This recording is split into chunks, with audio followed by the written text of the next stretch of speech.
Uh, Welcome everyone. Uh, I was about to make this video a bit few hours before, but how can I say I was involved or indulged in few tasks which delayed this video. But I'm making it right now, and I hope you like it because this time this video's topic is way out of my genre. It is one of my favorite topics, but at the same time, it is one of the complex topics that I have always felt that I was attracted to. Matter of fact, it was this same topic or this same practice that pulled me out of depression for few months or for an entire year, to be honest. Because of this practice, because of this spiritual practice, I was able to achieve a bit of mental peace while maintaining you know some sort of calmness or some sort of meditative state. The topic that I'm talking about is sadhana. If you have ever wondered how practitioners in India maintain such profound inner stillness, or how ancient traditions cultivate deep spiritual transformation, you've likely stumbled upon the word sadhana. In Sanskrit, the word literally means as a means of accomplishing something or a process of realization. It isn't just a religious ritual, it is dedicated, consistent spiritual, and also a process of realization. It is also a discipline designed to align the individual with the divine or with their highest nature or highest potential. Think of it as a bridge between who you are today and the potential you aim to reach. Now, let's talk about its origin. Historically, sadhana has deep roots in the Vedic traditions of India, spanning Hinduism, Buddhism, and Jainism. In ancient times, it was primarily domain of forest-dwelling sages or ascetics who withdrew from society to focus entirely on self-realization. Over centuries, however, these rigorous practices were codified in foundational texts like the Yoga Sutras of Patanjali and various agamas and tantras, making them accessible to lay people or layman people or simple people. What began as a hermit's path, it evolved into a diverse spectrum of daily practices that millions of people around the world now integrate into their modern urban lives to find balance amidst the chaos. Now, let's talk about the four major categories of sadhana. Uh, I I actually have my notes here. I'm just reading it out along, but I'm trying to explain it to you in a form where you can understand. Now, let me tell you, every single person is different in this world. We nowadays go on with this, what should I say, a mindset that every single person is same just because of the color of the blood is same, just because he breathes the same air as I am, that type of attitude. No, that is it, utter caution. Every person has a different temperament. People are the embodiment of patience. Some people out there are the embodiment of a volcano. They are dormant, but once they are active, they put out a lot of damage, which at the end of the day hurts them too. As every individual has a different temperament, Hinduism, yes, Hinduism or Sanatan Dharma categorizes sadhana into four broad paths, often referred to as the four yogas. First comes the Bhakti Sadhana. It is the path of devotion. This is for the emotional part involving chanting, prayer, and puja, which is a ritual worship to cultivate personal loving relationship with the divine. Second is the Jnana Sadhana, the path of action. This teaches us to perform our worldly or wildly duties efficiently and selflessly without becoming attached to the results, essentially turning work into worship.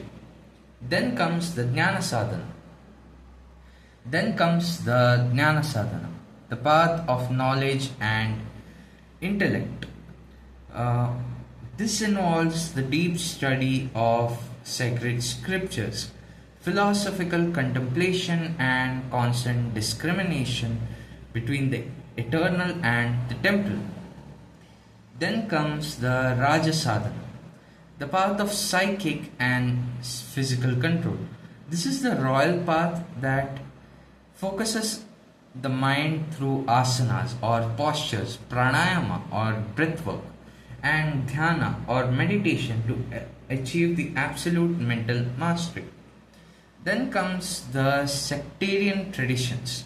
Sadhana takes on the unique flavor depending on the sect of Hinduism that one follows.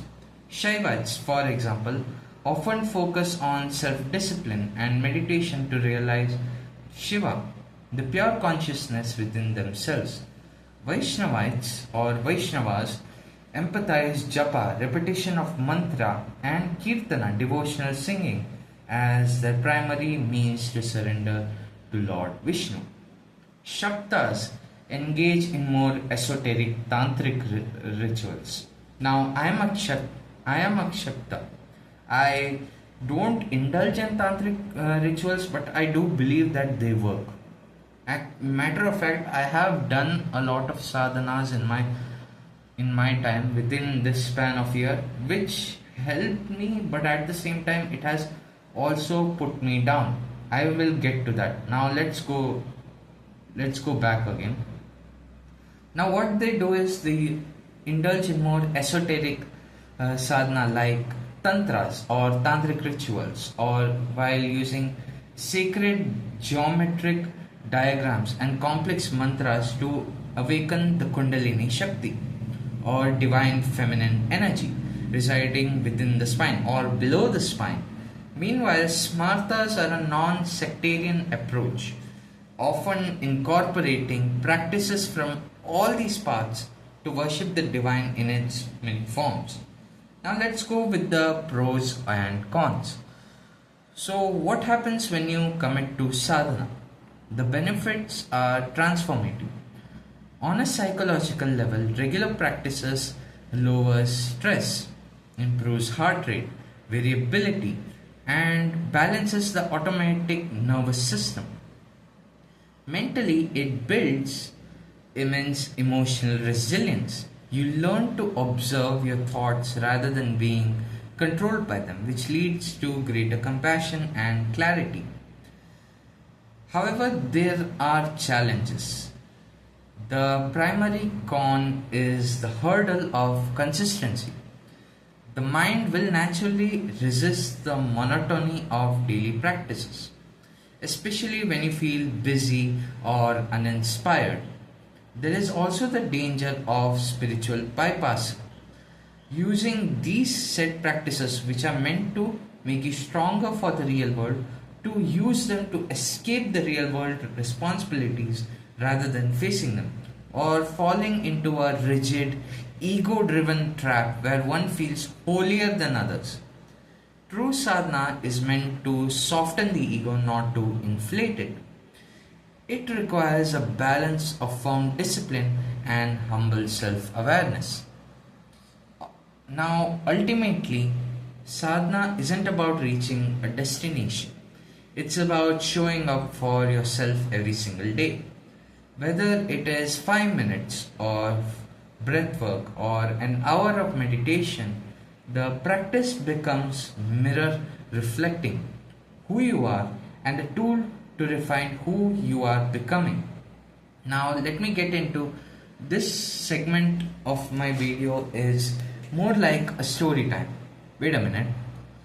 Whew. Wait a minute, my mask was going down, sorry. Uh, Now let's continue with my story time. Uh, as I said in the video that I am a Shakta. What is a Shakta? A Shakta is someone that worships Devi or the goddesses rather than normal gods like Brahma, Vishnu, Maheshwara. Uh, you know, they worship Devis or goddesses like Ma Durga, Ma Kali, Ma Saraswati, Ma Lakshmi, and there are many other goddesses out there that we are so much devoted to. Now I'll tell you my story. Why I said that doing sadhanas on this time or this age. Actually, this video is for the people who are beginners in this path of life. I know most of you have been seeing a lot of gurus videos and Praveen Radhakrishnan or Rajashri Nandi's videos, which is good. They are gurus. You need to listen to their words. You need to take yourself. You need to take on the sadhana. You need to follow it every day. But the problem comes when you try to use it to escape real world responsibilities. Like I said in the video before, that most of the people use this spiritual practice to escape from real life responsibilities. Now there is a story time on this which I'm going to say. The story time goes like this. I was depressed. I had no what should I say, I was screwed up from the brain. I had nothing. I had my ear back, and on top of that, when I had my ear back, I was also acting like a deist or atheist, like you can say. Now, I'm not saying that, I'm not, low blowing or bashing that atheism is bad, you need to follow God. No. Be a good human being. That is my first word for you. That is my first request to you. Be a good human being. Whether you're holier, whether you're not holy, whether you're an atheist, whether you do not believe in God, I do not care about that. You should be a very good human being. Yeah, so I was acting like an atheist whenever my mother would say, go to the temple for praying, or go and, give fruits, flowers, or agarbattis in the temple. That time I was a type of a guy who would say, Mummy, I don't want to do this. I'm not interested. Temple is just it is not my vibe. I was a bit egoistic that time, even though I didn't achieve anything, but still, attitude was that unneeded one. Ego was that unneeded one. And on top of that, I had my ear back and I was depressed. That is one day when I sat at a Garbhagriha, not at my house, not at some specific Vishnu temple or Shiva temple. My mother took me to this one. As you know, I stay in Udupi. She took me to Katpadi Ma Kali's temple, which is in Udupi, which is in Katpadi, to be honest. When I went there and when I saw that statue, when I saw that Prathime of Devi, the goddess, something like awakened inside me. It was like the feeling was literally pure, because it was not a normal goddess, like I say, Ma Durga, Ma Saraswati, Ma Lakshmi. They are all Sattvic goddesses. And I went to a temple which was worshipping a tamasic god, Ma Kali. Now, Ma Kali has multiple names. Mahadurga, Mahasaraswati, Mahalakshmi. They are she is every Sattvic goddess and Tamasic goddess combined. And when I saw her face, matter of fact, if anyone sees Ma Kali's statue or Ma Kali's face, they get terrified, they get shocked. But when I saw that one, I felt that my mother, who's standing beside me, had introduced me to the Divine Mother that I always wanted to find. And from that day, I started praying to her. I started chanting her name. Even today, even though I have stopped her sadhana, which I'm going to tell you the reason why did I stop the sadhana. I was doing her sadhana for a month, for 2 months. I kept on doing it. I kept on chanting her name. I kept on reciting her hymns, her verses about all her greatness in the books that were written. The problem was that I was doing a tamasic sadhana. A sattvic sadhana, now let me clarify one thing. A sattvic sadhana can be done any time of the day without earning any backlashes or without earning any reverse, it doesn't counter the bad things to you. It's like you are a good person and you're filling yourself with a good thing. Now tamasic sadhana is not a very bad thing, but the deities in tamasic sadhanas are meant to be achieved by sadhakas who are well versed in that sadhana. I was not well versed in that sadhana, and on top of that, I was not using any bija mantra, but still I was using a generic mantra. Now, when I started using that generic mantra, I did it for like a month or two, and I noticed one thing. My weight drastically decreased. I could not sleep properly. I could not eat properly. I could not study properly. Matter of fact, I could not even remember properly. The fact was that I was so attached that no, I want her so that I can be something that I want to be in my future. I want her hand on my head so that I can focus correctly. I can, concentrate properly. The problem was that I had overdone it. You see, tamasic sadhanas must be done during the evening time or during the night time. I was doing it 3 times a day. Yes, 3 times a day. In the morning, in the afternoon, and during the evening time. And that gave like a reverse effect on me. Like I was doing the action, the reaction came back, but it came back with such a force that I lost everything. I lost my memory, I lost, a lot of my reading skills, writing skills. Matter of fact, 4th semester, this was during my 4th semester. During my 4th semester, I couldn't even read properly. Because after doing that sadhana, whenever I started to pick up a book or pick up my notes or try to revise, I couldn't remember. And let me tell you one thing. During a sadhana, sattvic sadhana, your God, that what you're trying to pray is a sattvic deity. For example, Lord Ganesha. He is a sattvic deity. You can pray to him, you can do his sadhana, you can choose his marga. You pray to Venkatramana or Lord Vishnu or Krishna. He is a sattvic god. You can pray to him anytime you want. You can chant Hare Krishna, Krishna Krishna, Hare Hare, Hare Ram, Ram Ram, Hare Hare. You can pray to Shiva. He's also sattvic god. Actually, he's the bridge between sattva and tamasic god.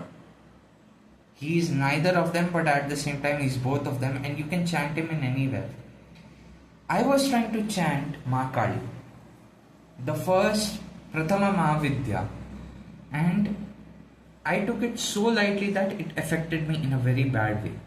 I was nearly about to fail, and when I went to my Guruji and Guruji, someone who did my Upanayana, my Brahmopadesha, he told me to stop it.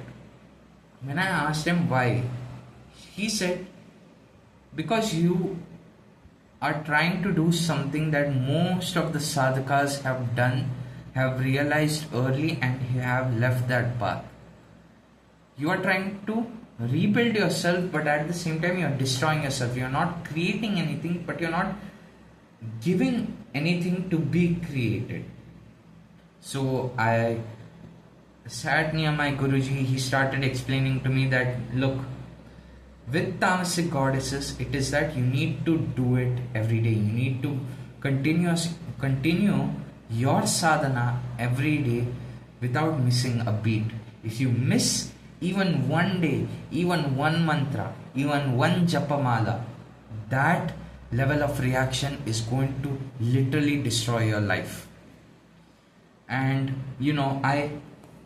I started doing it, and so what happened was that I nearly failed my exams because of that, because the amount of energy that I did in that sadhana, it nearly failed me, it nearly put me down, it nearly threw me back into that depressive state that I wanted to come out of.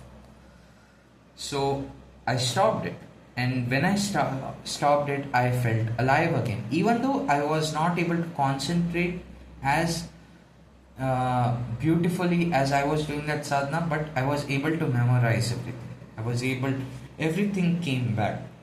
Everything that I always wanted to remember came back to me. Then I started reading, I started writing, and so I cleared most of my exams. Even though I have 3 backlogs, I'm still doing it. I'm still, giving my best. So for any beginner who is looking at this video, for any beginner who is out there who's trying to think that no, I will do the sadhana, my first advice is, do not do it without a guru. Do not do it without a qualified teacher, a qualified sadhaka who has turned himself into a guru. Do not do that thing without their guidance. Second thing, talk about bandhanas. Let me tell you, in tamasic sadhana or sattvic sadhanas, there are bandhanas that you need to put on your body or in your mind that can allow you to change a bit, to improve yourself a bit without losing the track. Third thing, continuation, consistency. Every day you're doing it, you need to keep on doing it, and at a specific amount of time, not when you like it. So this was my video. The next video will come after this, because I just wanted to make this, because it was hidden inside of my heart. I wanted to pour it out, because I didn't want to keep it here. I also wanted to explain that what happened to me, why I fell into that depressive state, why most of my people think that, oh, I was depressed because I was lazy. No, yes, I am lazy still now, but somehow I'm not depressed. I've come out of it. I'm still trying to be better, and I also still try to become a lot more than I want to be yesterday, now, and in the future. So this was my story time. This was my way of saying that how I went from a atheist to a sadhaka to a now an upasaka. Now let me tell you, upasaka is something that upasana, someone who does upasana is never afraid of anything. I do it on a regular basis, and I'm happy with it. Even though I'm going to do my sadhana back again, but this time I'm not going to miss even a single day, and that is my promise. So this was my video. I'm not going to edit any part of it, because I want you to see that I'm trying to grow myself. I'm trying to improve myself. I'm trying to be a better version of myself. And every day I'm going to be not every day, but once in a while, twice in a while, or thrice in a week, I'm just going to upload a video to stay consistent, rather than uploading once in a month, twice in a month. Okay, this was my opinion. I will be seeing all of you in the next video. Bye bye.